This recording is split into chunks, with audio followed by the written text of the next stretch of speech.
Good morning and welcome to the Transportation Infrastructure and Planning Subcommittee for October 19th, 2022. Our first order of business will be calling the meeting to order, so I'm calling the meeting to order. And do we have any call to the public? Not today. Thank you. So we'll move on to the minutes of the meeting, the June 15th meeting. Do I have a motion? Move the minutes. Item 1. Second? All in favor, say aye. Aye. Aye. The motion passes. We have 5 information items. Does any of the subcommittee have any questions on those items? Oh, I do. Perfect. Item 5. Item 5. I think we have a great update. I think it's looking positive. So, Joe?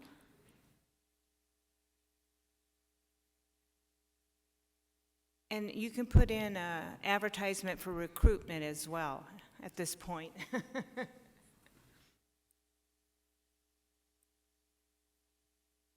So item 5 has to do with the bulk trash collection and delay, and we do have an update. I believe you've been trying to get it out in the news to let people know what's going on. So if you can give us just a brief update. You bet. So good morning, Chairwoman, Vice Mayor. Happy to hear your question. Joe Giudice here, Public Works Director. Joining me is Lori Stoller from our solid waste team. I can give just a quick update and then certainly answer any questions. We have been experiencing delays in the collection of our bulk trash, about 3 weeks behind schedule. We have made a few adjustments to the future schedule to help us get caught up. So that has been advertised, and we appreciate all the council office's assistance in getting the word out to our residents about those changes. We also have our teams working weekend hours, and we're mostly focused on filling vacancies so that we can address this problem once and for all, because it will continue to creep up if we don't fill vacancies. So a quick update on that. We have been going out early mornings and announcing to our drivers that we have secured a retention incentive for them. So many of them are signing up for that. That's to try to help keep our current drivers from resigning their positions with the city. We are also actively recruiting and interviewing on a weekly basis. So let me get the word out to anyone who's listening. We're hiring drivers. If you have a commercial driver's license and are interested in joining a wonderful organization, the City of Phoenix is hiring. We have also filled all of our apprentice positions. Actually, I think we have 7 positions and we have 10 apprentices. So if that's correct, Lori? 7 positions. So 7 apprentices filled. And we have about 20 employees currently in the onboarding process. So if all of them are successfully onboarded, then we should be able to drop our vacancy rate to a manageable level. Thank you. And Vice Mayor, actually, I was talking to Keeney, our street transportation director, and I suggested maybe he team up with Joe and talk a little bit about the hiring crisis they're going through, and I would be happy if they did a column to make sure it's shared with all the local newsletters and newspapers in my district. For example, I have the Moon Valley Tatler and North Central News. I think that's probably in your district as well. I have the North 32nd newsletter, and I'd be happy to share it in my newsletter. I think we need to let the public know we're trying, and we're in the same situation, I think, as the rest of the world in trying to hire people. But with that, do you have any questions or comments? I have lots of questions. Okay. So I appreciate that suggestion. Probably everyone in my historic districts has a newsletter, so we can help you coordinate with that with your PIO and get that information in. What I do know is that this has been a situation for the past 6 or 7 months, no, probably even more, longer, in hiring. And I do know that many council people have been active in talking about some of the measures that need to happen and to hire. So this crisis didn't creep up on us. We knew what was coming. And the reason why I brought this up, because I saw a interview yesterday of District 4 bulk area, and knowing that they have been waiting since August, so it's more than 3 weeks. And in that process and interview, there is now frustration at a level that I don't think we can, no matter what I say to my constituents, they're frustrated. And so communication to me is very critical. So when we started this process and began, we should have probably started communicating to our residents as to, here are the following things. I know we communicated that in a month, bulk trash is gonna change. We also, equity is also a piece in the bulk trash arena, and making sure that all our residents in timely manner get picked up. Our city is now looking, and it's nobody's fault because we are in the situation I'm in, but our city is looking a little trashy, and no pun intended, but neighborhoods, it's rising. And I see it within my neighborhood, and my neighborhood, I looked up last night, is not even due till, I think, December, but people are starting, they're accustomed. And so they're starting to put the bulk trash out.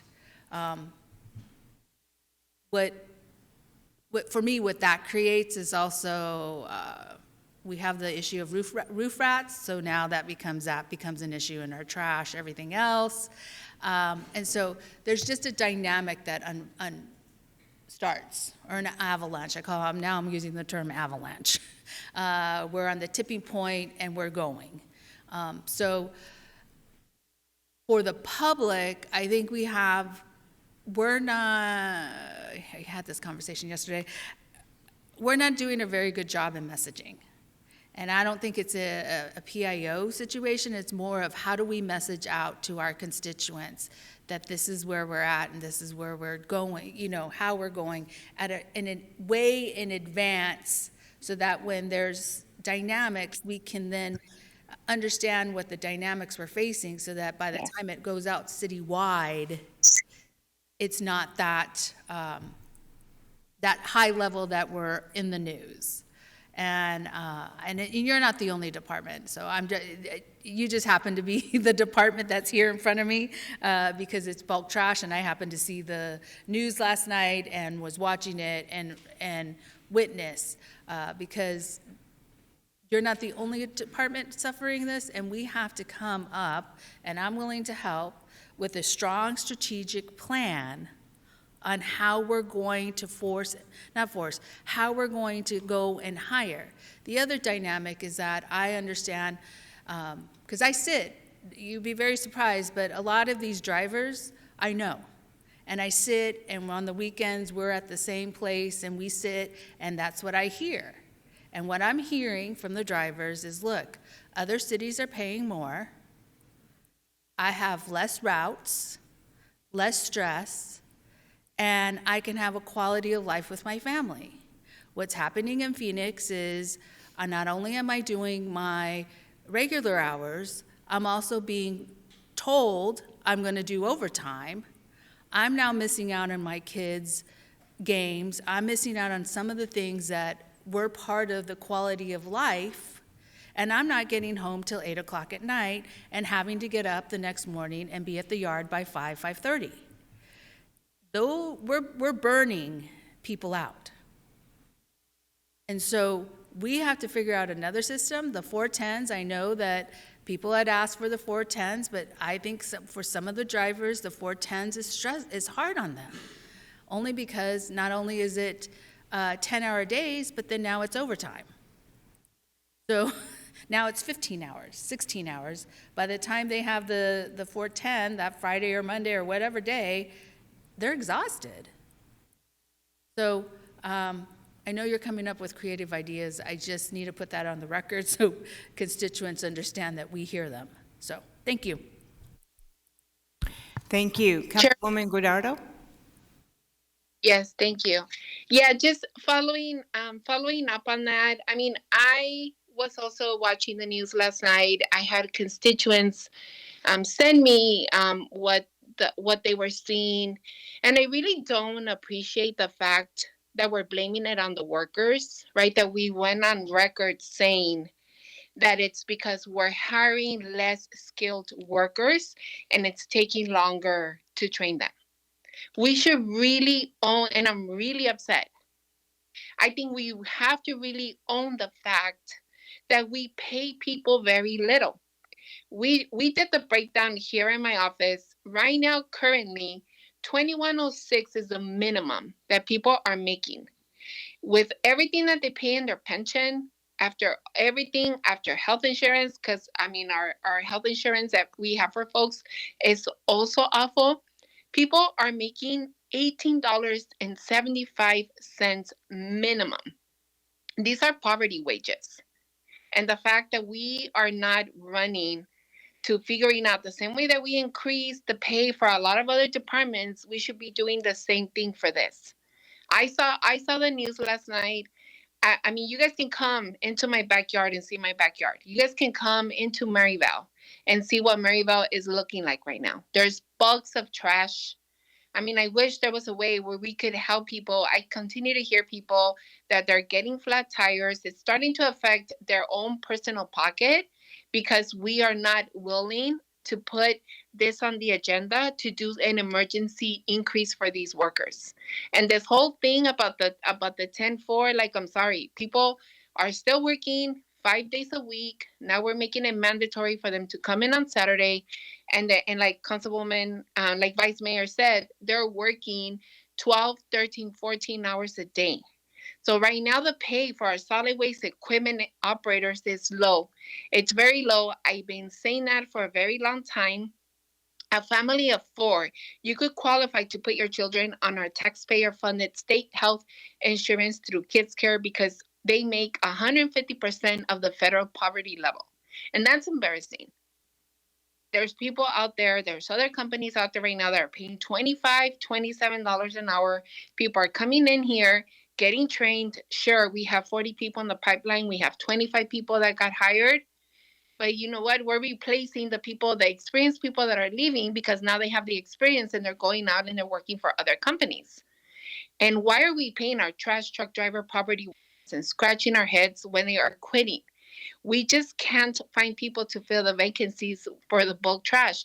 And yes, I mean, if we want to get quality employees, and I think all of our employees are quality employees, and if we want to get people with more experience and for it to take us less time to train them, then we got to pay. I mean, you get what you pay for. And I just think it's unfair that we go on record and that we say and we blame it once again to the workers. That means that the mentality for a lot of these people in this department is not changing, and that we don't think that it's critical to say, yes, we need to do something about our wages. And the fact that we're not doing that really upsets me because I think that there's a lot of us on the council that have been saying this for a very long time, that we need to do wage increases. And if we've been able to do it for other people, we should be able to do it for these workers. And I think the number one call my office is getting from our residents right now is related to trash collection. If we don't figure something out immediately, Phoenix residents are right to question how much we care about their health and safety in our neighborhoods. We already have so many issues that we're dealing with. Maryvale is one of the communities that's getting hit really hard. People have put out their trash since early September and it still has not been picked up. I mean, I would ask a lot of you guys that are making some of these decisions to go take a drive down 51st Avenue, down 47th Avenue, down Campbell, so you guys can see how disgusting the front of the houses of these people are looking. And the calls that we're getting of folks that now they have flat tires, that now they're spending money on their tires and they're spending money to picking up the trash because of what happened in the last few weeks with the rain. I'm like, this is really unfair. And I really hope that someone